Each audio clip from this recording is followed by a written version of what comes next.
قرآن کہ جس کے نزول کے بارے میں اللہ نے فرمایا لو انزلنا ھذا القرآن علی جبل لرأیتہ خاشعا متصدعا من خشیۃ اللہ، کہ اگر ہم اسے پہاڑوں پر نازل کرتے تو وہ پہاڑ بھی اس کا بوجھ اٹھا نہ سکتے بلکہ ریزہ ریزہ ہو جاتے۔ وہ قرآن اس رحمان نے سکھایا ہے، اور سکھایا کس کو ہے؟ براہ راست تو اللہ رب العزت نے امام الانبیاء حبیب کبریا اس نبی آخر الزمان صلی اللہ علیہ وآلہ وسلم کے اوپر نازل فرما کر ان کو سکھایا ہے، لیکن ان کے صدقے سے، ان کے طفیل سے، ان کی برکت سے اور ان کے وسیلے سے تمام انسانیت کے لیے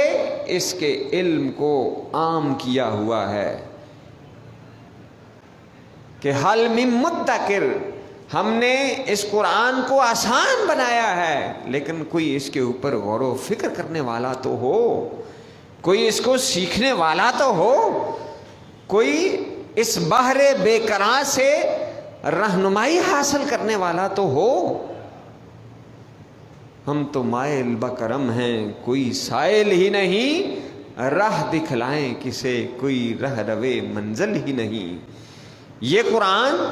کہ جو رہتی دنیا تک اللہ رب العزت کی طرف سے وہ مجدہ اور پیغام لے کر آیا ہے کہ جو انسانیت کی کامیابی کا پیغام ہے، جو انسانیت کی فلاح کا پیغام ہے، جو انسانیت کے نجات کا پیغام ہے، اور جو انسانیت کی معراج کا پیغام ہے،